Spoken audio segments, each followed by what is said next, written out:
My name is Aaron Magenheim. I'm with AgTech Insight. Also have a local tech integration company, Signature Ranch Technologies. Grown up in the valley in agricultural irrigation, and we had our first meetup group revolving around AgTech here about a month ago, and had a great turnout of about 45 people. Everybody kind of said they wanted to hear from some growers and get a grower panel together, so that's what we've done. And don't want to take a whole bunch of time from them, so we're going to just go through. This is Jesse Martin. How are you guys doing?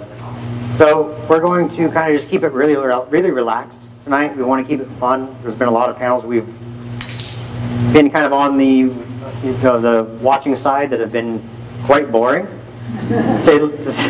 So we want to try to avoid that. So kind of the first for tonight, we're going to go through, introduce each of our growers up here, and they're going to have a few minutes to kind of talk about what they've done in the past and stuff of that sort. Then we'll move to about 4 questions that we have. Each question we've got about 15-20 minutes set aside for each one, so everybody can talk that's up here, and then let everybody else out there, and you guys just really kind of converse, raise a hand, get involved in the conversation a little bit, ask some questions. That's kind of what tonight's all about, is for all of us to learn. So that's kind of the plan, and without further ado, we'll start introducing the growers. All right, and I'm fighting a little infection, so if you see me start dripping sweat, it's just, it's not I'm scared, it's just a matter of what's happening right now. All right, thanks. Thanks for the infected microphone, Aaron. I appreciate that. So, yeah, non-contagious microphone.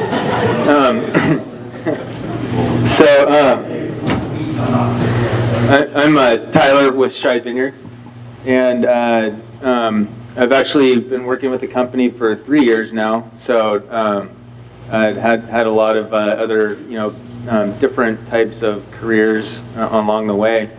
But the thing that we're really at Scheid Vineyards focused on right now with technology is the realm of irrigation, because it's pretty obvious that that's one of the inputs, the primary inputs that you have the most control over, that along with your fertilizer. And so we're looking at it in terms of how do you really optimize irrigation and fertilizer to drive production, to drive quality, and get it also that the regulatory environment is just getting more and more critical in terms of how much you have to report what you're doing. You also have to report reductions in things like fertilizer use, water use, etc. So we're trying to bring together all the technology that we can to help us manage this the most effective way possible. So that's kind of our focus at Scheid with technology. The other area is with our people. So we've got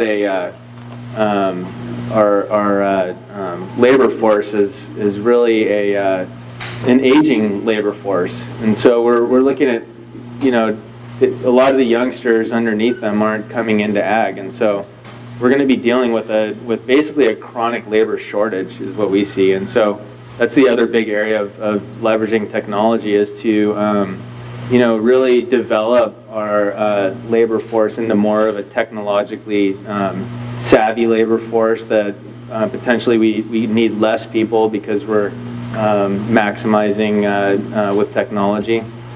So people like irrigators might be able to manage a lot more ground through the use of technology. Even things like automated pruning shears and on. There's tons of technology that help us manage the shortening labor supply. So those are kind of the 2 main areas in technology that we focus on. So I'll pass it on from here. Thank you. Yeah, my name is Israel Morales. I live around here for the last 40 years, probably 45 years, around Gonzales, Chular. And I've been farming all my life. And for the last 20-some years, I got involved organic farming, even doing conventional farming. And we came a long ways from, say, 45 years ago. With the technology, it really helped us out. You know, we had two-way radios and pretty soon the phone and some other ways to communicate. It becomes really help out. But I think it was still a long way to accomplish to really understand, you know, what's going on. We need a lot of help.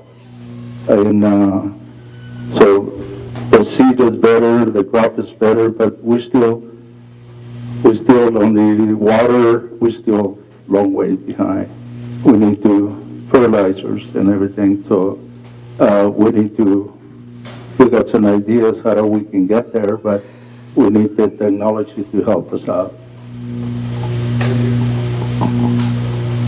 Good evening, everybody. I'm Doug Beck. I'm farm manager and also technical advisor to Monterey Pacific, which is, I think it's now the 5th largest vineyard management company in the United States. About 12,000 acres, I think, we manage now. I was hired to come to the company about 12 years ago to bring tech. I'm a PhD soil scientist. I've worked overseas quite a bit and have kind of gotten a good handle on soils. And like Tyler, I agree that probably one of the biggest things we can do is get irrigation right. So that's been a large part of the focus. Getting the sensors in, getting all the infrastructure in to really be able to make the right irrigation decisions at the right time. Also, we've used GIS extensively since I came. That's really been working in as much as we can, and now works into our farm management software as well. So it's been a lot of changes in 10, 11 years, and it looks to me like it's accelerating even now. At least I hope so. Thank you. I'm Mark Pisoni. I'm a vegetable farmer and a wine grape grower just outside of Gonzales. Our wine grapes are on the Santa Lucia Islands. We have 500 acres of vegetable crops and about 100 or so acres of wine grapes. As far as us in technology, I see more of it going on our vineyard side. We have soil probes and we have more, I don't want to say gadgets, but more things directed towards our vineyard side. I don't see as much on our row crop side yet, which will be interesting. And one thing, we talked about water, but fertilizer on our row crops. We use quite a bit of fertilizer on our vegetable crops. And nitrates in water is becoming a huge issue for our valley. And I kind of see me as a farmer, I feel like we're going to be giving less and less resources in the future, as far as less nitrates, less water, less human resources, less products we can put on our crops, but we are expected to produce more. And hopefully some people in this room have great ideas to help us do that.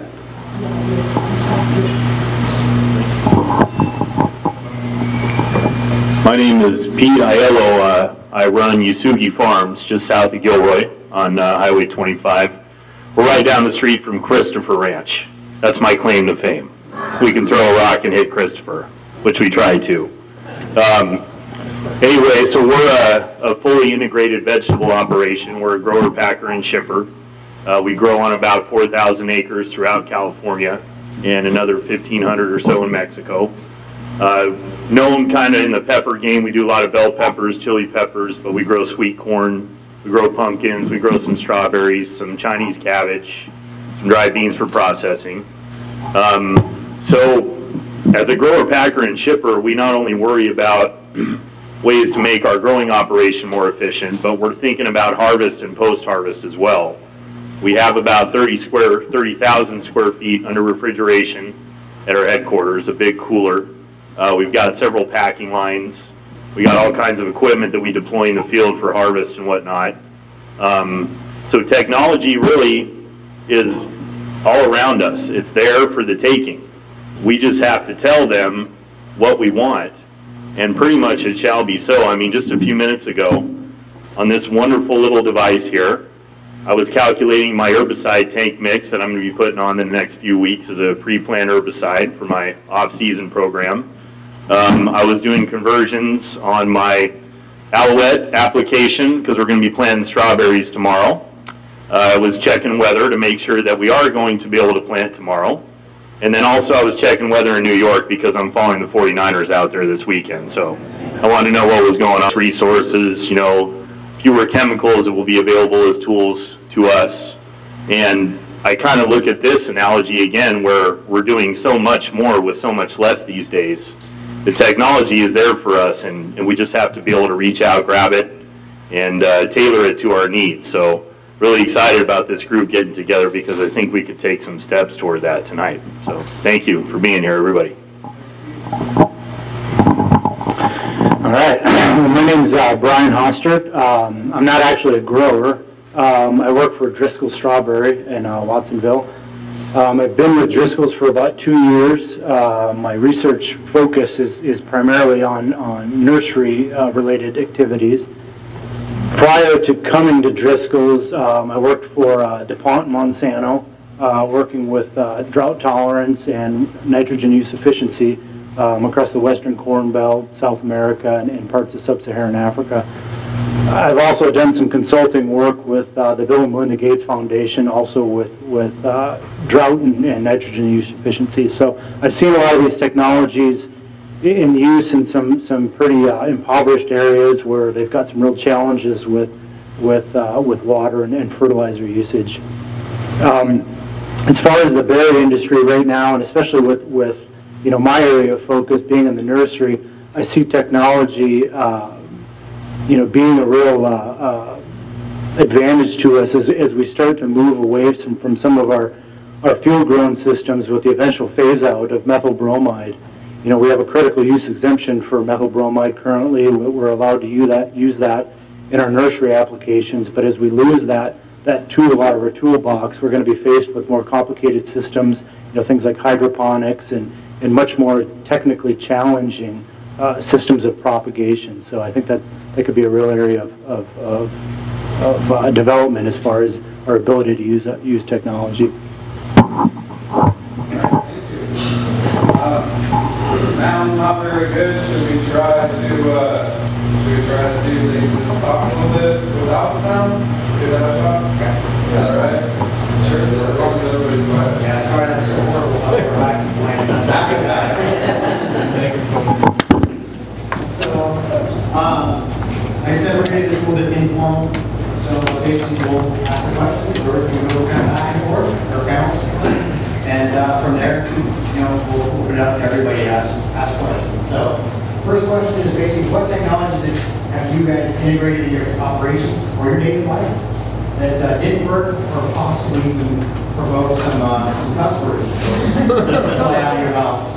So, you know, yeah, what hasn't worked so far for you guys? You want to stop? Yeah, you want to start?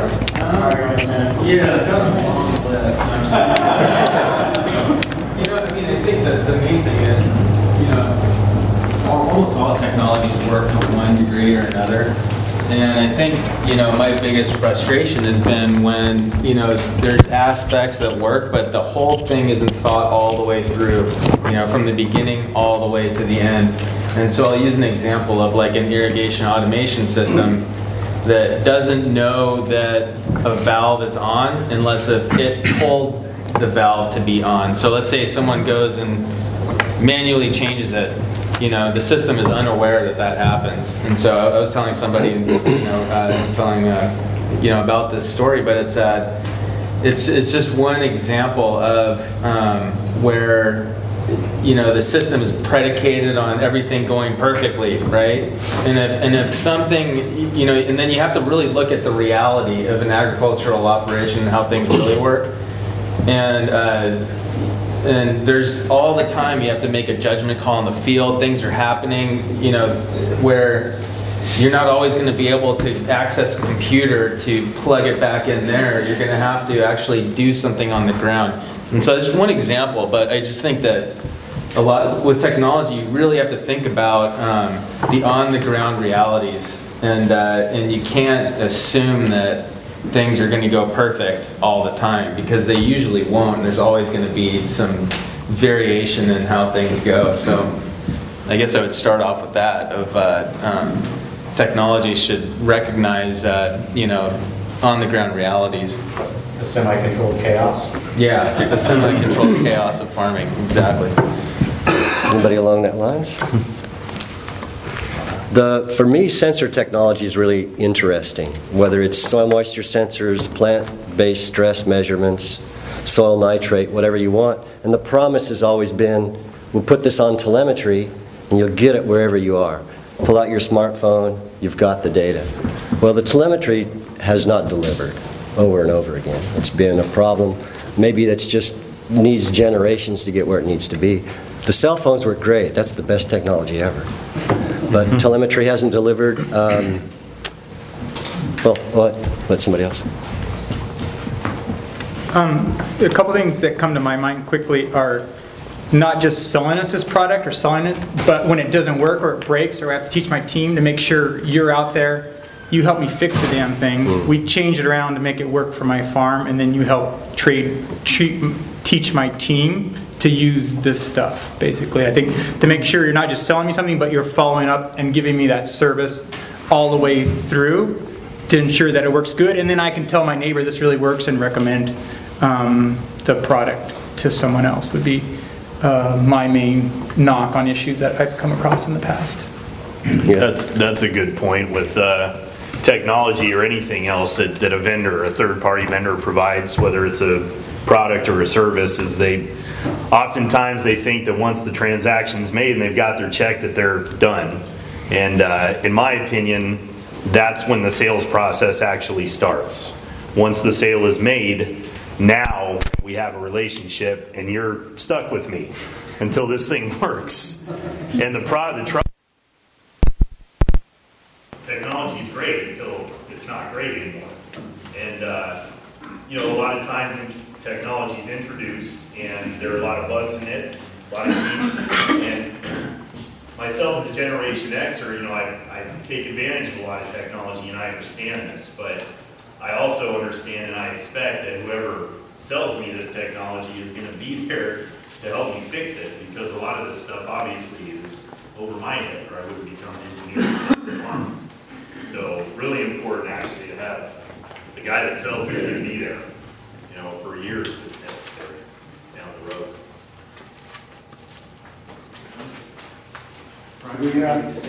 Yeah, so, I witnessed Nebraska at the time, and one of my former employers from another division that made literally a multi-million-dollar investment in soil probes and was convinced by the vendor that this was the answer of how to manage their fields remotely. So these fields were being managed from half a continent away, and instructions were being given to field crews based off this soil probe information.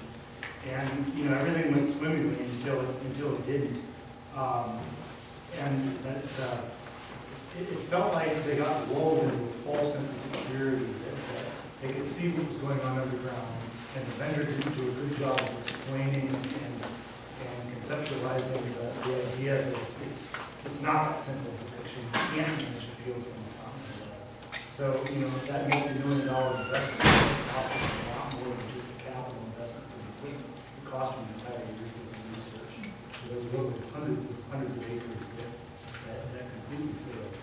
So, understanding that it's a good tool, it's just that tool. You can't rely solely upon a piece of technology to tell you that. Israel, anything to add? What's frustrating? I don't know. Sometimes you gotta try. I would try. Most of the technology kind of works. You still got a lot of headaches. You gotta go through. One of them was one person. They had a computer that plants, according to him, plants react on music, certain music in the plant react. So he had a computer out there on the field in the middle of the spinach and give it some sounds. Not really grow. Hold like $2,000 computer video back. Spinach only grows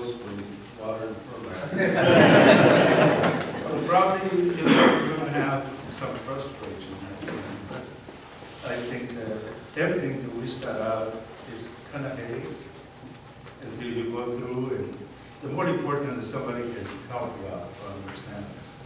So that's the main thing. Having somebody you can rely on it. When the outer farm come in, and those kids that were right behind the GPS, and they were right behind, and helped us out and guide us, and pretty soon the whole thing took off. So that's how it is. For us to understand, we know how to make beds, grow plants, and work the ground, but the knowledge is a little bit part of our hands, and if they make it easier, we can understand it, and then, we can use it. And that's what happened. Most of us, they make it so simple, so that we can use it. I don't think there's any frustration. Other than I need somebody to come up with a computer that spins pretty well. Thank you, Drew. There was a question in the back over there? Yeah, so do you think growers are willing to take the step to go from irrigator to operator? And what I'm finding is that they don't want to make that step to make the investment to have an operator rather than an irrigator. Try that again, rather than an irrigator. Because when you're talking about automation, and whether my background in water, wastewater, power generation, but there was always someone that was a trained operator, someone that its sole job was to know and understand the system and be able to operate it and be able to train other people in the system. I don't think it'll ever work if growers don't embrace it enough to actually make an investment, whether it's hire the right of it and embrace it and learn and adopt it and use it. Because it'll never work for you if you're always going to expect someone else to come out and fix it for you. Because there's a lot of things that you are able to fix yourself. It's not magic, it's just understanding how it works. We try to make sure we spend enough time with the growers or the people to make sure they understand it to the point where they can do some troubleshooting. We've modified our system to have more troubleshooting available in the field, things that you can test and check with before you have to call.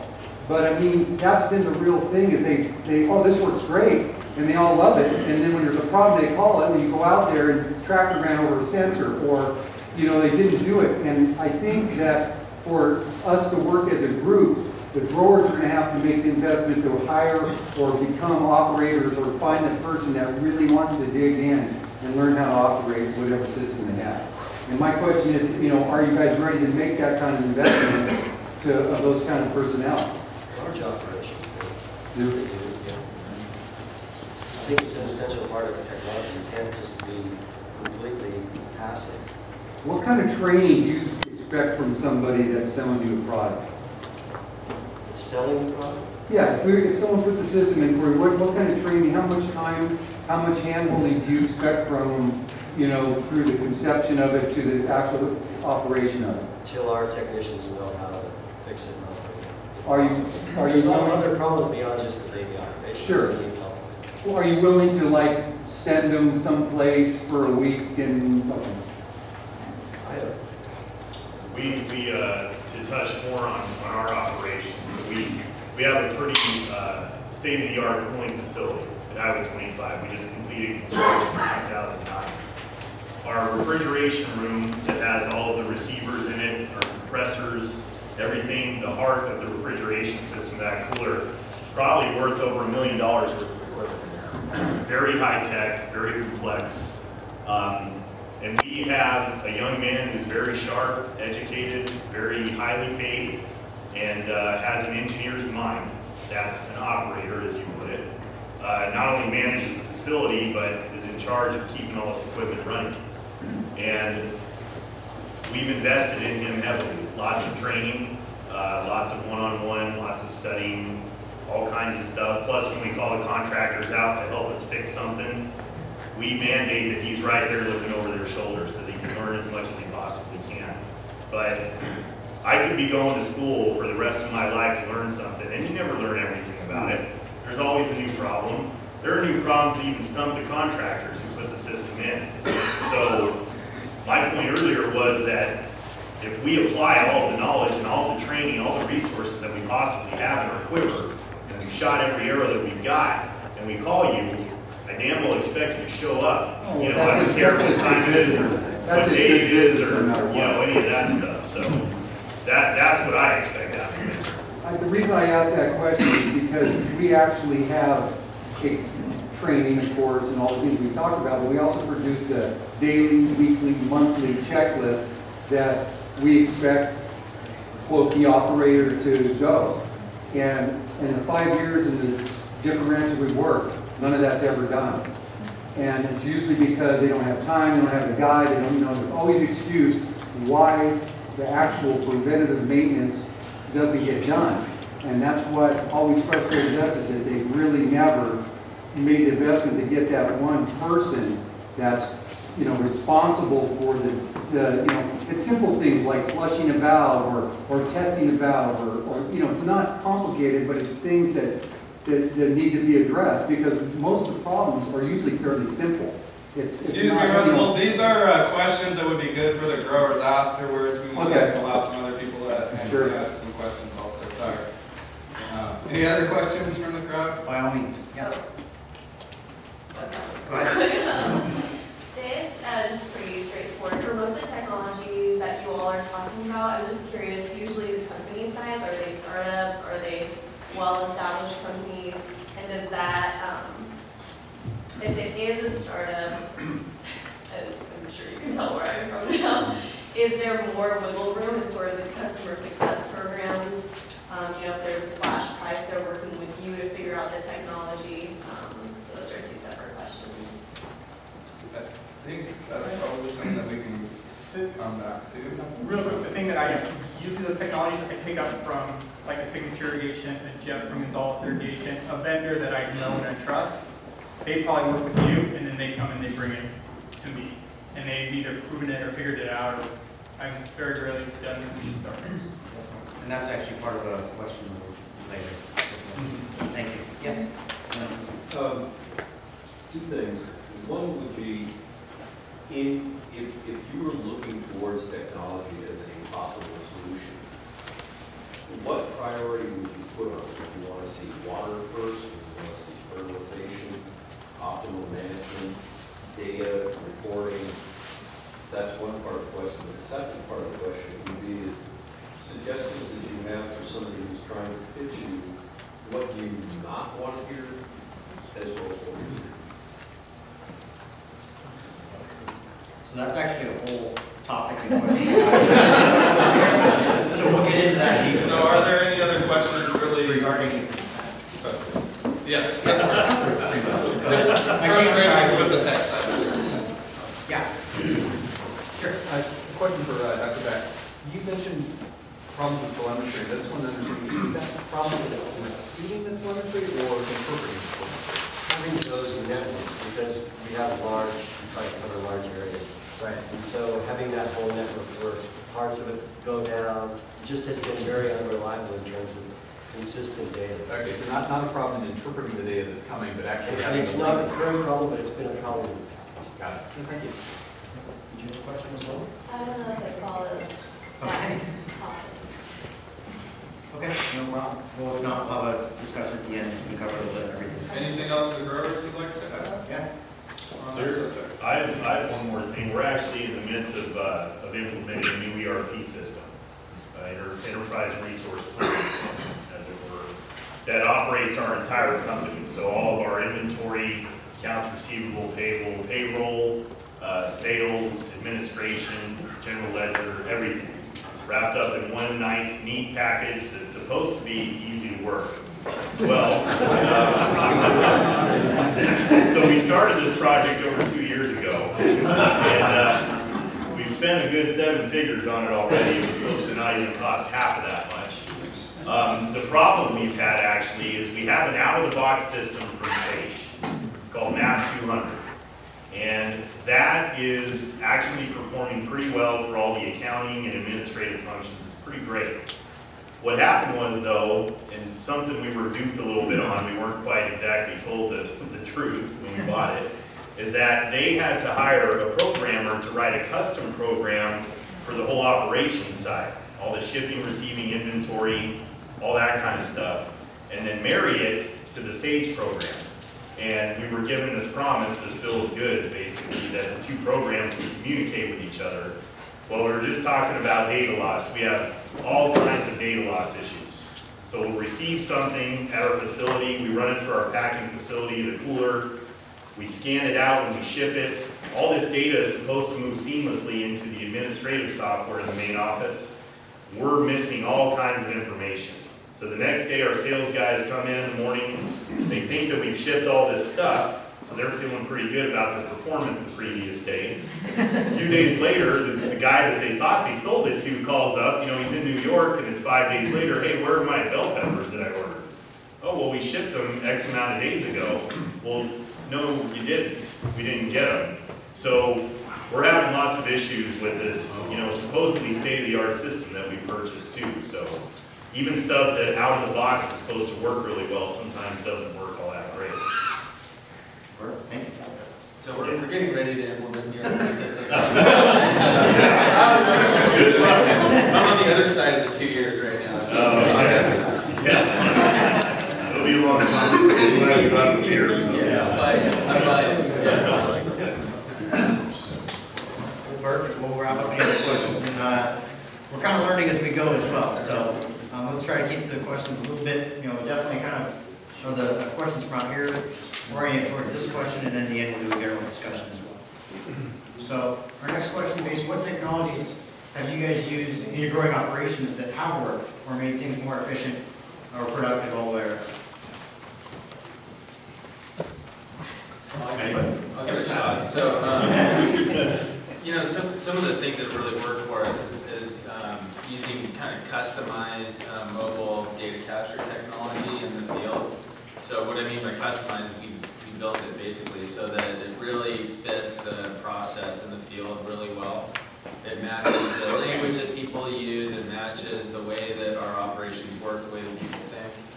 And that's been one thing that really has worked, you know, is we have some control over the configuration of it and how it feels and acts. And then the other thing that's worked really well is on the same data capture side of things is our payroll side of stuff, because it's like mission critical to have to file in their payroll stuff. And then we also capture all kinds of production data and how many vines were pruned, et cetera, all that is married up with the payroll. So really tagging on to an existing process like payroll and then getting a lot of other data out of it has been another big success for us. So a couple of examples there. Perfect. For us, it'd be the GPS that really help us out. GPS command for everything on the farm. Also, some of the cameras to guide the equipment or the guide the cultivator, cultivator when you have deep wide beds, they're taking 3 inches beds and multiple lines, and it's really hard to tolerate in the field. So some of these technologies are really good. I mean, you can guide those tools, and even if you move the tractor, just stay close to the post as you can to the plant. That technology is really simple, it's nice. But like I said, and those that really work.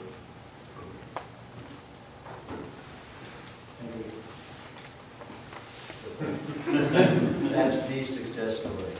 It wasn't very long ago we're using radios and having now on this, your place, your NDVI bigger map right there. You can look at the exact spot you are and look at the vines you're at on your phone. So I just think it really the success to me for a large organization has been for that, and things that we do in the future. Two things that come to mind. They're not new technology, but there's a thing called nitrogen quick test out, the little quick strips. Put them in the soil, pick up some dirt, put it in like a little kind of container. You put this little dipstick kind of thing in it. It tells you how much nitrogen is in a certain amount of soil. They came out a few years ago, but they're super handy. They're really easy to work. And I mean, the downside is you have to have a person go out, test all these different soil blocks, get that data, get it back to you, and then turn around and pass that information on to your fertilizing team. But that's something that's worked out really good. If there's a way to make that even faster and easier, all the better. One other thing that is very good is heat pumps that we use on irrigation wells they ramp up slowly, so they use less PG&E power, and they only give us as much water as we want. So if I open and close different valves, it'll give me 500 gallons a minute, and it can drop down to 300 gallons per minute. And the amount of water I want, it gives it to me, based on how many valves I use, and it lowers our PG&E bill. But one warning on those is one of my neighbors, where we're at the PG&E, I don't quite understand it, but the voltage varies, and they have a very narrow voltage range, so he's having problems with it because sometimes it kicks out his voltage range or something, which has been a hassle for him. And their tech person has been out numerous times trying to fiddle with that. So it works great for me, but for him, he's having a tougher time because in his area, PG&E is in their range, but in the range that it wants to be for the very frequency job. I like to think about technology that's actually a few decades old now that a lot of us growers take for granted because we've been using it for so long. That's drip tape. We put in our first drip system, I think, in 1984, 85, something like that. It's been a long time. And believe me, that's not without its problems either, as Sig and Aaron can attest to. We've gone through some problems with that too, but I mean, just think of how wonderful a technology drip tape is. I mean, we can drill this drip tape subsurface right underneath the roots of these plants, and we can deliver water, we can deliver nutrients in the exact quantities that we need to at the exact time that we need to, nothing more, nothing less. And it's helped us become extremely efficient with our water application and our fertilizer application. And now with us being under attack about our water usage and our chemical usage and all that stuff, I often invite government dignitaries to drive through my county, Santa Clara County. And as they drive through all these fields, I challenge them to tell me what percentage of those fields actually did they see water on the surface. Sprinklers, furrow irrigation, which is pretty much non-existent now. And it's pretty close to zero. So drip tape is an older technology that has improved over time, but it's still been around for a while. And that's, when I think of technology that's benefited my operation, that's got to be at the top of the list. But then there's other things too. These guys have already mentioned GIS. Now we become so much more precise with our ground preparation, with determining amounts of plants and seed that we need to purchase for a given piece of land. It helps us design our irrigation systems better when we know exact distances. It's just a tremendous help. So GIS has been awesome. And then I think of the technologies that we've used for some of our post-harvest, getting back to my cooler again, talking about variable frequency drives or variable speed drives. We have a variable frequency drive, an individual drive that's attached to each one of the compressors in our big cooler, and we have 5 of them. So we have 5 drives that ramp these compressors up and down as needed. As the room demands more refrigeration, they slowly ramp up. When it gets to the temperature it needs to be, it ramps back down. So that way it's not a 0 or 100%, which is hard in the equipment to start and stop like that, first of all. But obviously, if you're giving it too much refrigeration, which you don't need to, it's just a waste. So there's, like I said before, technology is everywhere in everything we do. And we've had a lot of successes with lots of different kinds of it. It's just a lot of it we've been using for so long now that we sometimes don't even realize it's there. But it's being used big time in our industry. So I started off complaining about soil, now I'm going to back up. So one of the biggest successes that I've had in the past is the use of soil probes in conjunction with ET models and weather forecasts. We were driving yield banding with some very narrow yield parameters for various reasons, and we needed to be able to predict and quantify very accurately what water we used, what we've got stored in the soil profile, and predict how much water we're going to use in the coming 5 to 10 days. So So we used all those pieces of information and kind of put all those together and predicted what our irrigation schedule was going to look like for the next 10 days, which worked out beautifully. The big problem with it is there's two problems. One, it was very sensitive to microenvironmental variation. Right? So this corner of the field was different from this corner of the field. And we found ourselves managing the worst portions of the field to dry as parts and lower water movement capacity.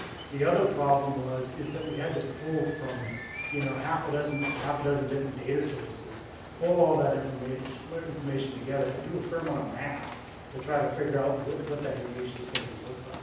Which a lot of that stuff seems like we ought to be able to automate just through software to give that information, so we're not spending half a day figuring out what the schedule looks like. It just updates itself every day. Do you guys have anything else to add to anything that's been said or not talked about anything else? Just to talk a little bit more about irrigation monitoring systems, we have not yet purchased one of our own, but we work with a couple of different agencies and organizations, a couple different branches of the NRCS, for example, whom we pay to come out and place equipment, tensiometers and whatnot, and flow meters and things of that nature in our field.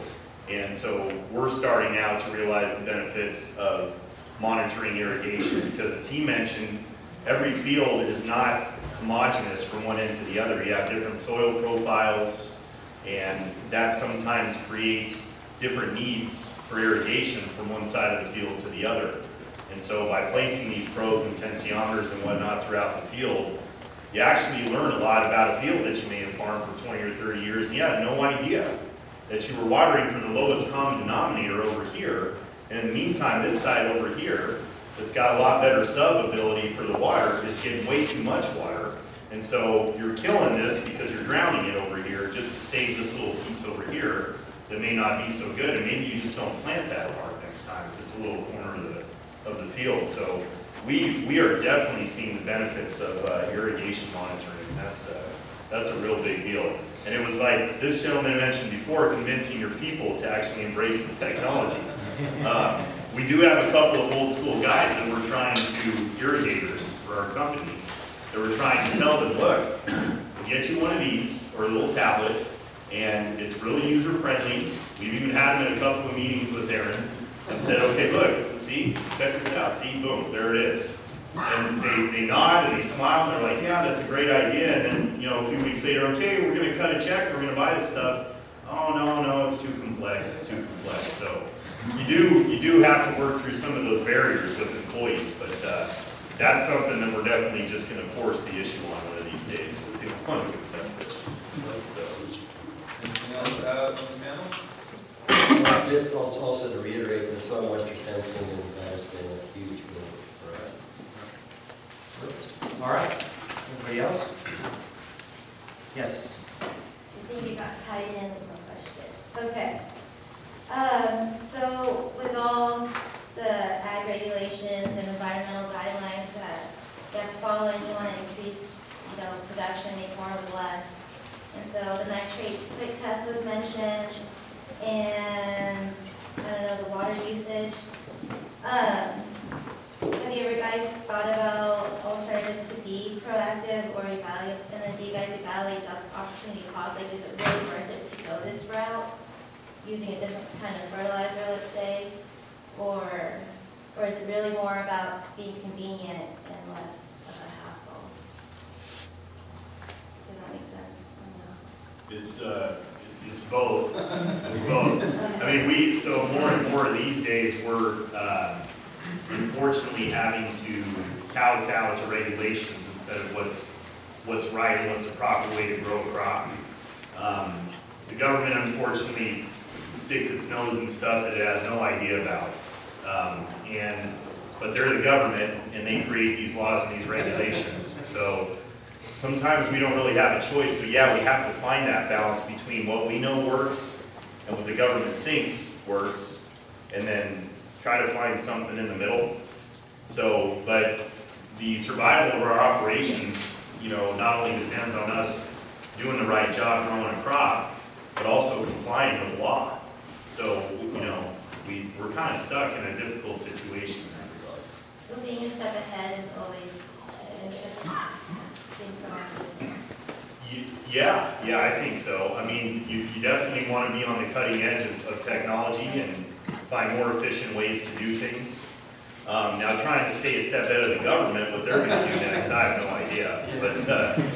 But yeah, I mean, being a step ahead of the game, you know, to make things work better for your operation, you know, to improve production, to increase efficiencies, and depend on less resources to do more. I mean, yeah, absolutely. Any other answers to that question? Okay. I just had one question about tensiometers. Is there one you prefer over other ones? I'm the wrong guy to ask because we've never actually... Whoever uses the soil sensors, there's one particular brand that they feel is better than another? I think they all serve, they all will do the job. For me, in my experience, you need to choose sensors that have backstop, technical backstop. A big company like us, we can train the people how to replace the support system. But for most growers, they don't have this tremendous infrastructure to support the things, and so they need to have their soil moisture things done by somebody who supports the service. That's my belief. And I'm just curious, since I'm not a vineyard or even a farming expert, is each vineyard or farm you think very unique in terms of culture, or do you think some of the things that you implemented actually could have, been very beneficial for many? You know, I had a theory at one point that all vineyards were pretty similar, and then I kept proving that theory wrong. So I pretty much shot that theory down. Yeah, that every operation is strikingly different in the way that they see things, the way they operate, the way that they use technology, the way that they interact with their labor, the way that they, the way that they go to sleep at night. I think there's almost no, well, there's probably more similarities than that, but it's, but I don't know if Doug has a comment that way, but I think that there are quite a bit of differences. Has Doug seen your app? I'm a soils guy, and soils are just a mess. And so every vineyard has its own soils, and you just have to learn how to cope with the situation. But that's where the technology does come together, because there's so much sensors, there's so many ways you can get a better handle on it these days. And we're going to have a question about that. Go ahead. A question regarding the sensors being used to measure the moisture in the soil. Now, are these automated, or do you guys have a team going out and taking measurements at certain areas? We have both. Both? Yeah, we both do. So how many sensors are we talking about? Is that a lot? We probably have over 200 sites. 12,000 acres. And I would say probably half of the sites are medical and half of it is. So now this worked, right? That you said that this worked for you guys? This is a true success story. Soil moisture sensing and how it ties in with weather stations for irrigation scheduling has been a big deal. Now, we have another comment about the microclimates on the farm or on the land. Now, would more sensors aid you guys in this, in determining, I think, more sensors would aid, but there's a cost component with that. I think going forward, I feel like the way to deal with some of that field variability is move away from point sensors and move more towards something like a remote sensing type of application where you're looking at infrared, whatever hyperspectral band you and estimating the water status of that crop on the field level. Not just this little square foot over here and another square foot on the other side of the field, but the whole thing. And try to find that happy medium between that dry corner and the one that's soaking wet and down and stuff. Beyond that, I don't know how you do something. Have you guys tried that? The remote sensing? So I've been involved in some projects where we've done things like that. It's very useful. We were using mostly satellite and fixed wing aircraft images, which we weren't getting updated information fast enough. So if you moved to something like a something that was on a fixed position in the field, irrigated a portion of the field, or even a drone type of application.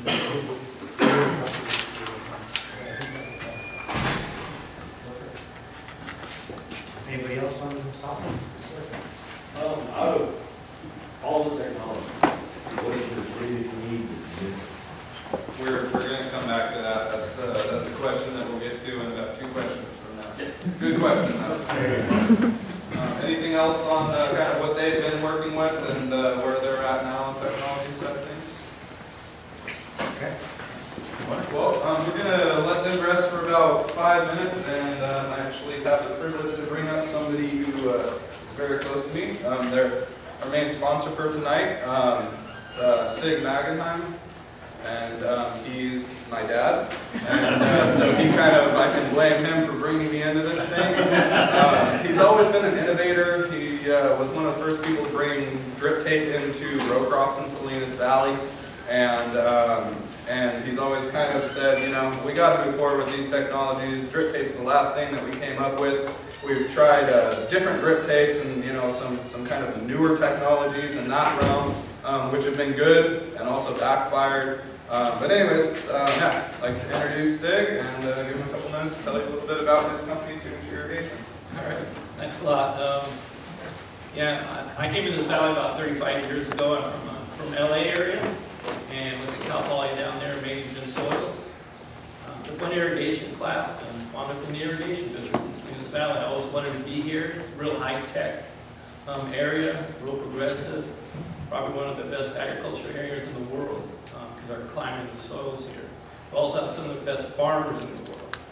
And I work with them every day, and I'm proud to be working with them. They're great people. Their knowledge and their fortitude amazes me every day that I work with them. So I want to give you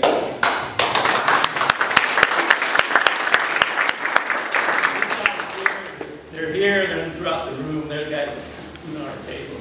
So I'm really proud to be part of an industry like that.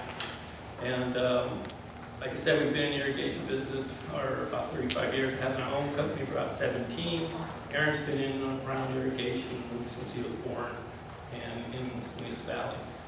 So I'm really proud of what he's doing. It's always been my vision to be on the cutting edge of irrigation, be on the cutting edge of agriculture. And I think bringing the farmers and the technology together the way he has here is really great. And I see this thing all really moving forward and to help out the growers, to help your guys' technology out. And I'm glad he's my son. I'm proud of him. So, thank you very much.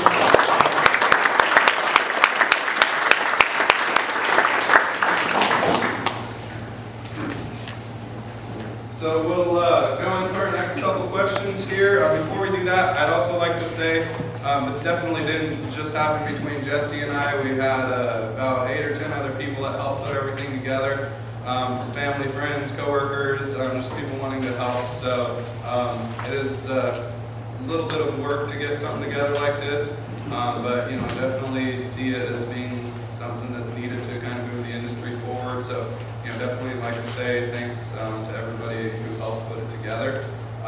With that, we're going to move into our last couple questions here. I also want to reiterate one more time, thank you guys for coming out tonight. You guys get way early in the morning and get things done, get right back in the swing of things, and we appreciate you being here. Yeah.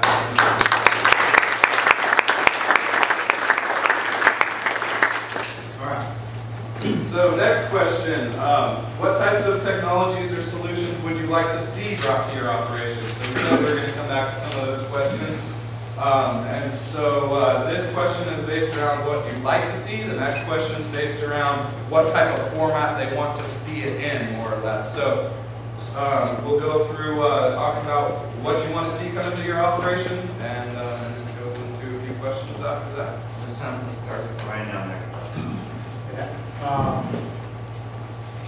Well, I think the most critical thing from the berry industry, it all revolves around food. Right now, in most areas, that's what's actually killing us. It's not, it seems like a lot of the technologies that have been brought forward to date with harvest, or even in the nursery, walking in greenhouses. It's kind of shot for the moon or in this heat automation. You've got to watch every step of the process. It seems like most of the successes that have happened have been some sort of intermediate between full automation and still having hand labor. So increasing the efficiency of your labor, I think is a lot more likely to succeed than food automation.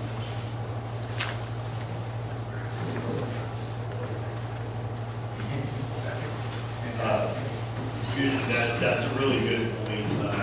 You know, with labor getting tougher and tougher and a lot harder to come by these days, we'd like to see more,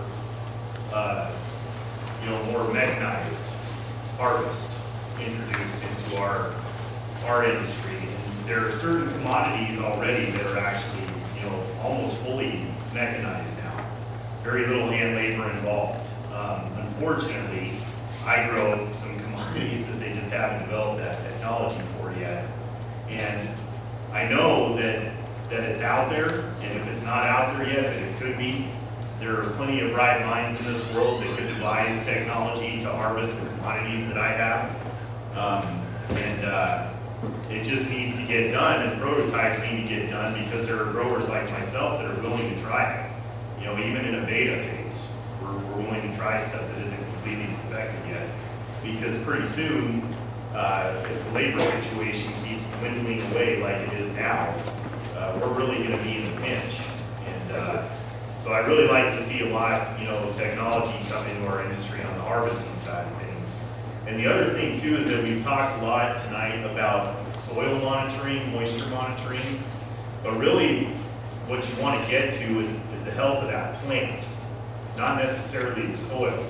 So I'd like to see a solution out there, and I'm pretty sure actually this is already being done or worked on, but I'd like to see something perfected where it takes the overall health of the plant and it tells you, you know, does it have enough moisture? Does it have enough of the three major elements? Does it have enough of all the minor elements? You know, what's the ET rate look like? You know, all those things that combine to make a healthy plant.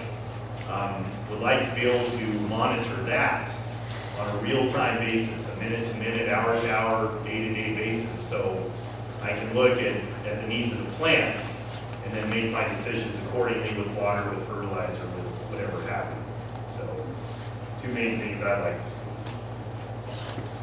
Quick question on that.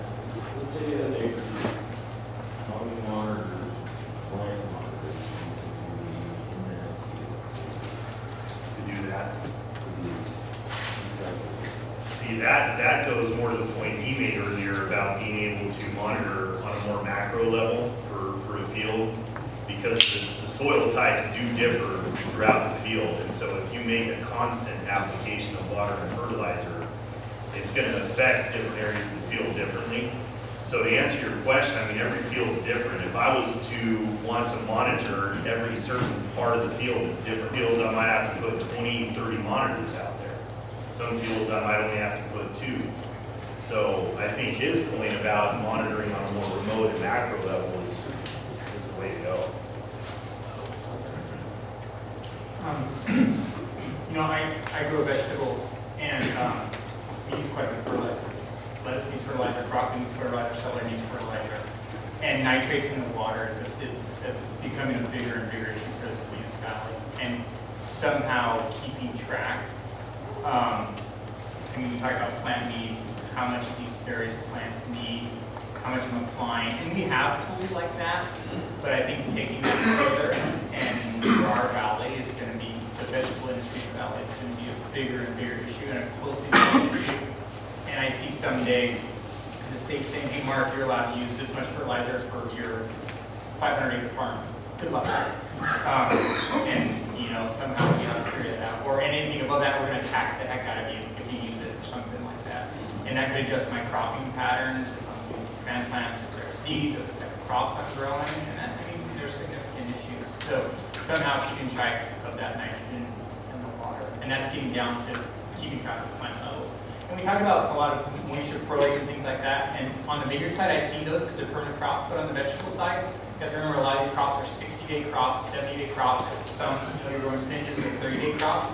So we grow these crops, and we go in there with tractors, and we just come and we chisel, and we're tearing everything up, and we're starting again. So if we had some kind of sensors or probes out on our vegetable farms, we got to pick them all up, get them out of there, work our ground, plant it, stick all that stuff back in. Whereas in our vineyards, all that stuff is permanent and stays there, or in almonds or orchards. Nitrates, more. That's what they're doing. And they're developing sensor technology now that I think is going to let you vary sensors and see nitrate levels as they go out. So I just came from last week the International Agronomy and Soils meetings in the county offices. And that was one thing that really struck me is the level of development of sensor technology. Both aerial, looking at nutrients in the crops, looking at water content in the crops, temperature of the crops, doing this from perhaps from drones. The FAA will lighten up on their regulation. Sensors to vary in the soil, sensors to be able to measure plant parameters, nutrients, stress. I think this is an area where there's going to be a lot of movement and a lot of possibilities. Because things aren't going to be time, especially as you say, production. It's where one area I think is going to be very important, sensor technology and how to use it. Does it go into drones? Some is going to be varied, some is going to be on plants. It's going to be very important.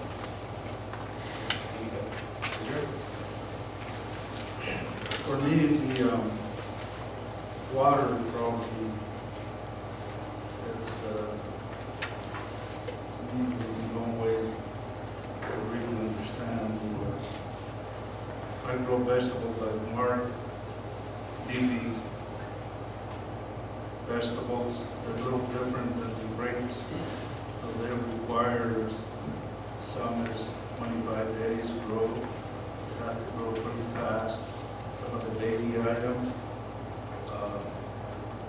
lettuce or a little more time to grow. 45 years ago, we had most of them in the Salinas Valley for flood irrigation. That's how we used to do it. The company I was working for, Garden Farms at that time, we had only 150 sprinklers. And the sodium that was built in so bad, killed a lot of the wheat, don't come out, and killed a lot of the cauliflower. So we had to do something, and we started using sprinklers, birds, and the whole thing changed. So right now, I'll probably say 95% or more, 90% is sold. Birds, they throw water, a little bit of drip, but you're still germinating the sprinklers. But that's very important to push the sodium down. Salinas is for salt, Salinas. That's what it is. So that sprinkler would really help us out. But the problem is, I asked one person who was a specialist on irrigation, that somebody did a study and made the first sprinkler 33 by 30 feet long, or somebody made one and then everybody made the same. And that's more likely everybody made the same. There's no study, no research. So I designed a few ranches, and to me, the wind up here comes every day. 1 o'clock, the wind is blowing. And it can be really bad on your sprinkler. Could be really good if you got the right design. So I designed my fields where the sprinkler, it runs on the dry spot. We don't pay attention too much to that. I like to see the technology. I got his weather station for years. I had one arrow pointing, finding. I went to his ranch. We started with one ranch, we ended up with 15 ranches on the American farm. And every ranch that I pick up trying to design it. So we had an arrow trying to find which way the wind blows. Because to me it's very important. And then I find out which way with this technology. I can look at my computer and find out what time it was going this way, at what speed, what direction. And that was something that I never thought, that when it kind of blows about 140 degrees, not quite east. And then it slowed down and it changed. And it goes back almost 360 degrees. I never thought. I never really figured it out. So that's very important. Can somebody get the technology and put the speed and the direction of the wind and form those circles according to your nozzle size? Put 4 circles, and then we can see where the water is. Monitor the water, whatever is there is important, but it's more important to put the water in the right place. That's the more important. Because we overwater, we over-fertilize, we have to. In order to cover what we need. So we need a technology that can tell us, kind of wake up. This is where you feel it was wet. This is what happened last night. It was funny. At 4 o'clock it changed. At 12, 11 changed again. And it was a run. So they make sense to me to irrigate, to do things on the nighttime. But I need more technology to really tell me this is what happened. That I can look, range 1, lot 1, 4 circles, this is what you got wet last night. Based on the computer, based on the speed, based on the direction of the wind. Because that's where the water's going to go. So we need that. We need that. We need something to tell us to be more efficient. So far, sprinkles, to me, is the way to go. You need ground, you need nutrients, and you need weather. And we can change the weather with the sprinkler. If it's too cold, we put water. If it's too hot, we put water. Change the weather. So we need the sprinkle. The drip is fine a certain time, but you can't depend completely on these leafy greens.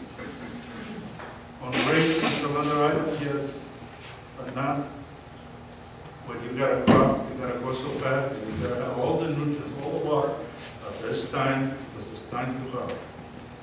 That's, in my opinion, we need to go there. We need to understand that. And then probably save a lot of water. We save a lot of nutrients. And make us more efficient.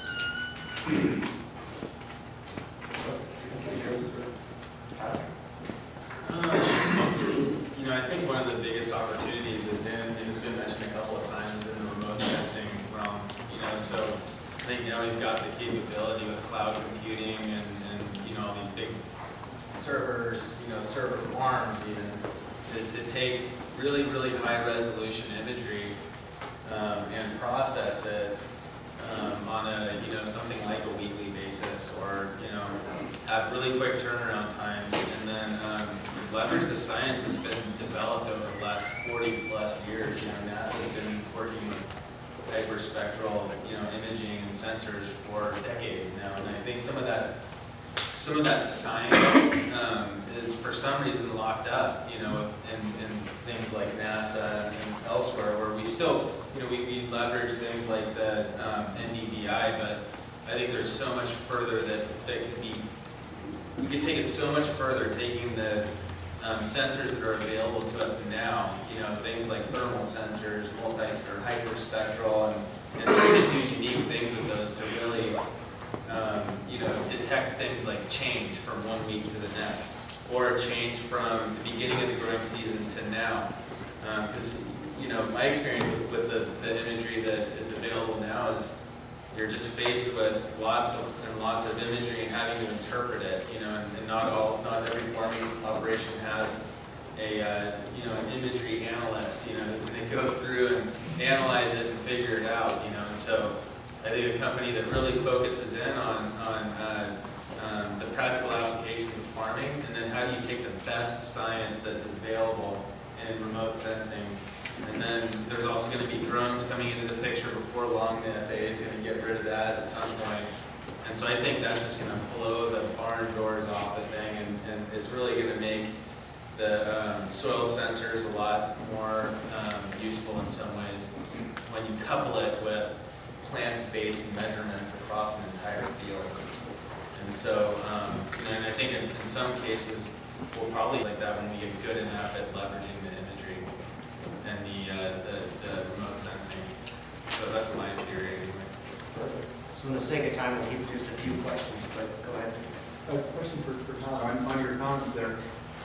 How willing are growers typically to release data on their crops to a manufacturer?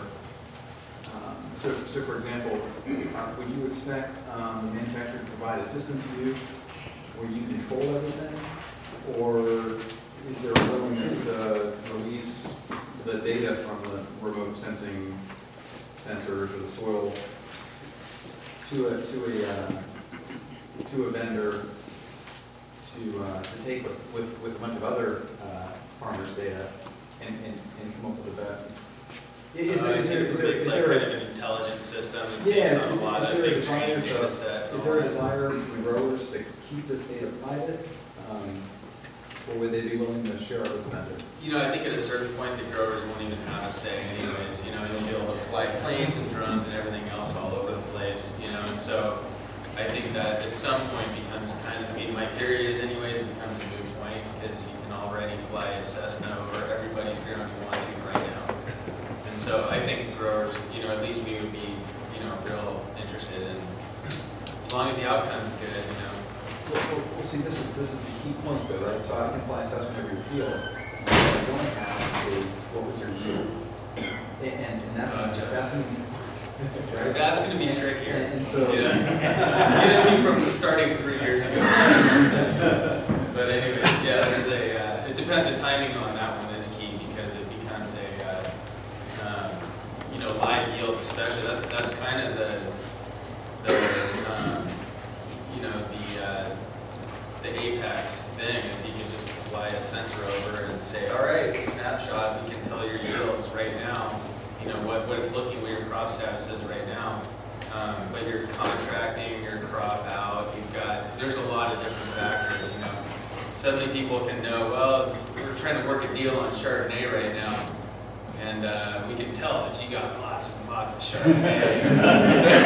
So I don't know if we're going to give you that price we want for it, you know. And so, anyways, it's, you know, I don't know how much that plays into it, but it potentially could at some point. I think with some companies, you can make arrangements where you can get that information, especially to develop the technology. Right. I think it's quite easy. Yeah, I mean, I think in general, not just loader. Yeah, something like that. Sir, you got a question? Yeah, actually, the FAA is handing out permits for drones. We have one. We recently were permitted last week. Takes about a month to get one. But we can fly anywhere in California and the western region of the United States. We have 5 different drones. For commercial purposes? Yes. Because I was just listening to the FAA guys 5 days ago, and it was very clear that you could do it, but you could get caught and get fined. We have a permit from the FAA. Yeah, we actually had to jump through all of the hoops. Because basically what they said was that anything that is set up to make money in any way is termed a commercial outfit, and they're not giving permits unless you have a pilot's license. Yeah, one of our pilots has a pilot's license. But it lets anyone in our company fly. We have 4 pilots. Yeah, that's the caveat, is you have to have a pilot's license. Yeah, we are flying commercially. Energy consumption relative to tooling and application, obviously, chemicals, etc. If someone is able to give you feedback so that you can irrigate, for example, at certain times of the day where there's less energy demand, do you see that as a benefit? We already know that's the case. We already do that. Save on your irrigation. At night when everything is much more efficient. And also, power chip. Make it easy for them. Do you want to do that remotely, or do you have in-field irrigation? I've tried it in the past and it was not very reliable, so. Now, there are some cases in which you're forced to water at times where the energy prices are high, basically from noon to 6, I think it is. If you have a large field and you only have a limited number of wells that can only pump out so many gallons per minute, you have to do your field in sets. You can't just water the whole thing at once. And sometimes, if you need to put 2 or 3 hours of water on in a set, and you can only do one set at a time, you can see that that would bridge across a large amount of hours of the day.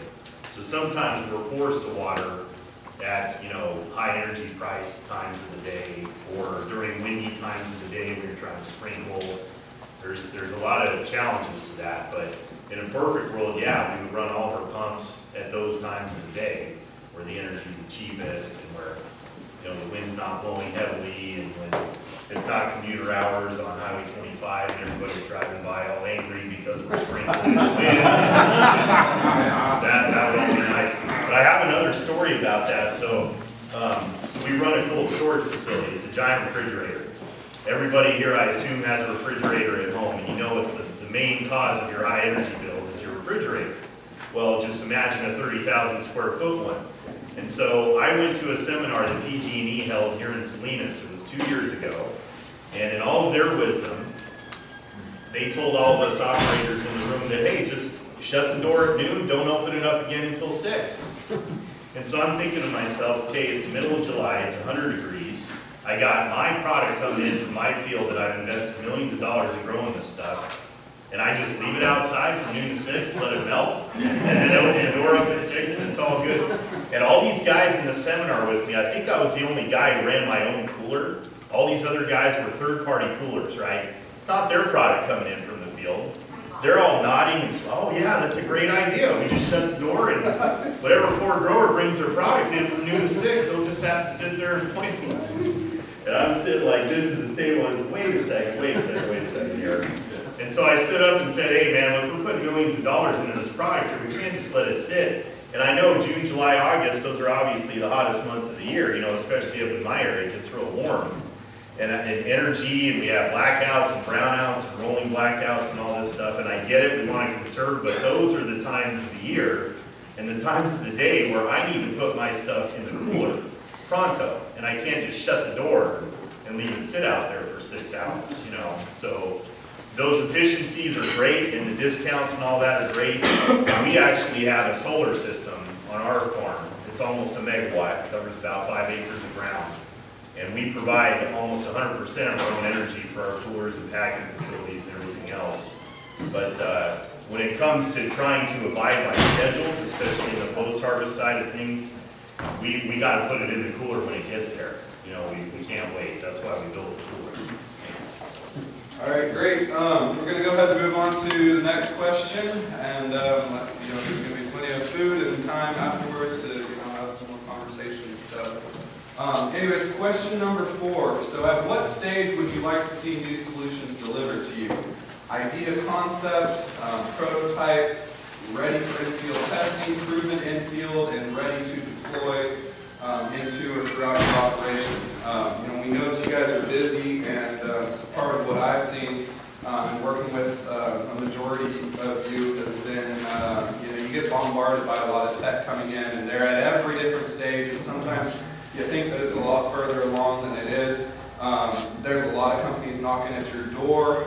Do you want to hear from the startup? Do you want to hear from the guys that just kind of have that concept idea and help them develop it? Or are you really looking for something that you can, start deploying immediately and kind of run with? So, anyways.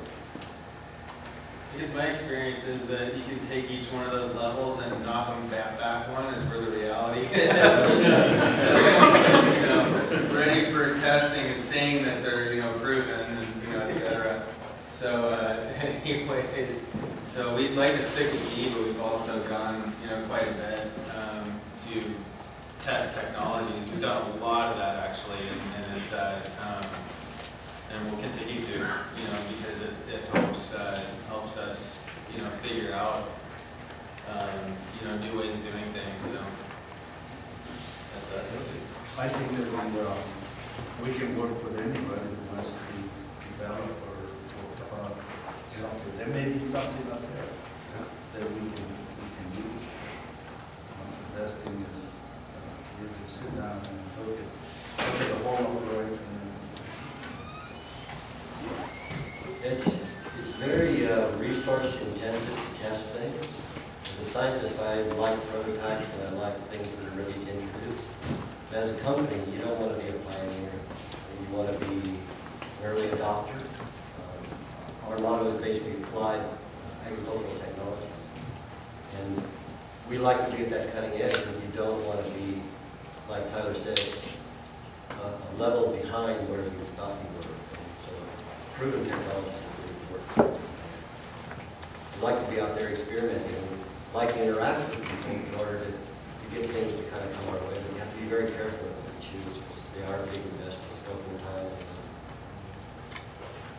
and I would vote with a more finished prototype as well. I also think there's a steep learning curve for technology people about what agriculture is like, and what I need, and what's going to work, and what's going to break, and also. And I think, I hate to say this to a startup out there, but I would trust you more going through a proven vendor that I have done work with in the past, because I trust them and I don't want to say filtered out stuff. They filtered out stuff that's probably not going to work and have a couple products that's going to work for me. And also, they have good access to me. I'm constantly buying filters from them, pipes from them, buying all sorts of junk. And they say, hey, Mark, by the way, try this thing out. I'm a lot more open to that.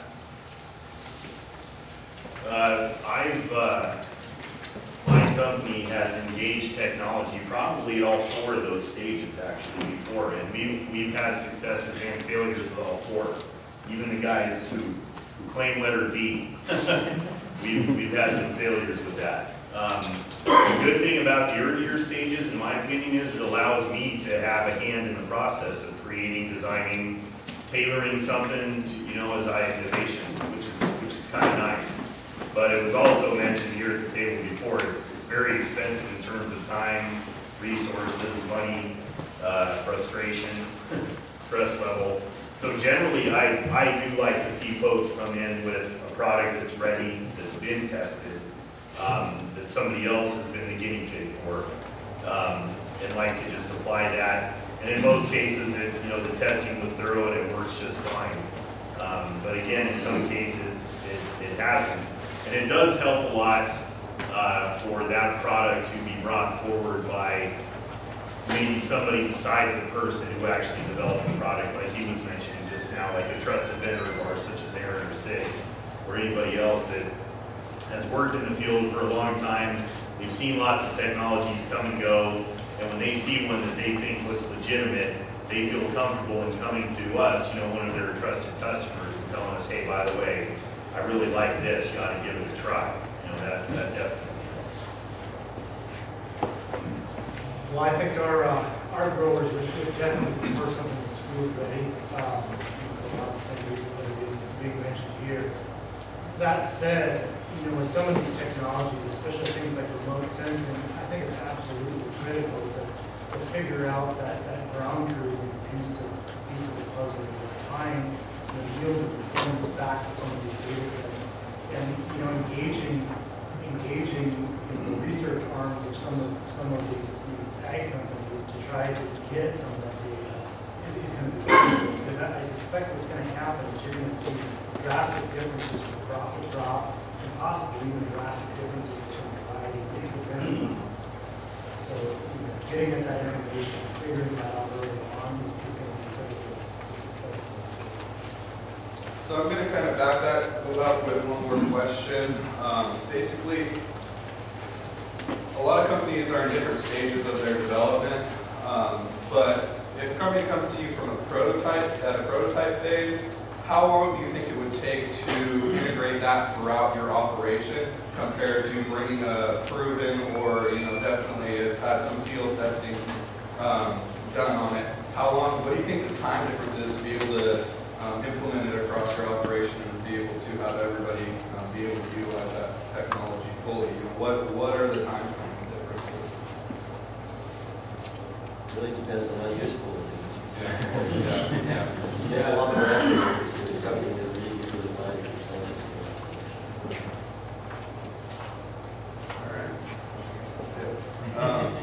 Any quick questions from the crowd? Yep. So we've heard a lot about some really great technologies that wish list that you have. But I'm wondering about some of the things I've been hearing for the last few years, just on basic things, in-field data collection, managing everything in one place. We have all these different technologies. How important is it to have it all in one place? How important is it to be able to get that information out to report it? Pretty basic stuff. Is that something you guys are looking for? Yes, Yeah? absolutely. Yeah, I think that's one of the biggest problems with all these different technologies is that the vendors a lot of times want their solution to be the solution, and you're going to come drive always to this place. Then you've got all these different vendors with all their little solutions, you know.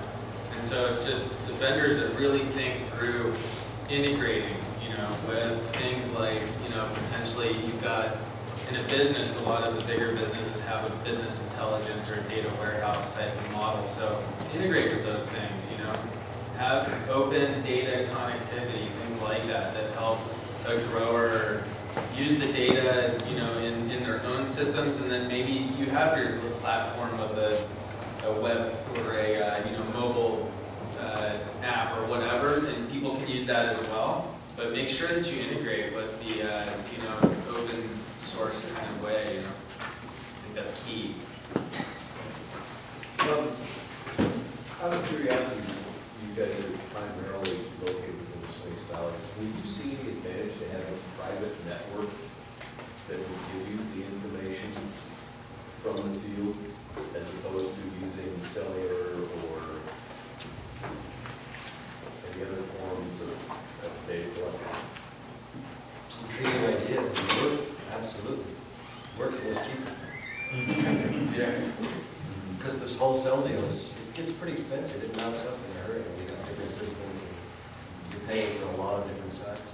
Yeah, we're actually investing a lot right now in our own Wi-Fi infrastructure around our ranches for that exact reason, because it's we're trying to get connectivity around our whole ranch, you know, and so that's one of the things we're doing. And reliability too is obviously a key issue. You know, cellular technology seems to work pretty well, but whatever technology it is that we use, it has to be reliable. So I heard that you kind of things need to be customized and special for you, like this field or that field, and it's got to be the same for all of them. And for some startup to come up with all that customization, it's going to fit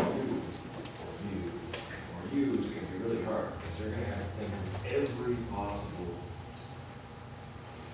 incident cover the ground. Have any of the growers thought, well, let's get a couple of these tech guys and have them do our own customization. And then if we get that working, we can diversify and sell that too, as well as being a farm, so that you have, you know, has anybody ever entertained that? So I mentioned the ERP system earlier. That's a good example of a custom program being written for us. Well, attempted to write for us. We got a reference in the initial process of courting this vendor. We got a reference from another ag company. They don't do exactly what we do, but they're in the ag business. They're involved in food production. And they spoke rather glowingly about this software. And so we felt better about it going into it. But we realized, and so now to our vendors, that we run a very unique operation. It's not like any other operation out there. And so they're finding out in a very harsh way how different our operation is from everybody else's, and they're having to put a lot of time, which means money out of my pocket, to write custom programs. So I definitely think in a perfect world the way it would be was, you know, hire a team of guys, put them on your payroll, have them immerse themselves in your business for a year, 2 years, several years, so they learn every which aspect about your business, the growing side and the harvest and post-harvest, everything, so that they get what you're trying to do with this information and write a program or write, device and technology that's the end-all be-all of your operation. That's our utopia. That would be fantastic. Unfortunately, that's lots of money and lots of time, and it would be awesome. But and then to use that, once we devise something like that, to actually start, like as you mentioned, almost a second business, doing this service for other growers or what have you. I mean, that would be great too. But we're pretty slammed just trying to farm. Any other quick comments from the panel? Yeah, I'd say I'd second that also. It's just, you have to divide, we leverage technology, but we're not a technology company. We're a grower, we make wine, we're good at that. And we try to stay, I think our company's gotten a little bit into, customizing technologies and you have to really sometimes reel it back in and focus on your core competencies, and hope that you get some good vendors and contractors, people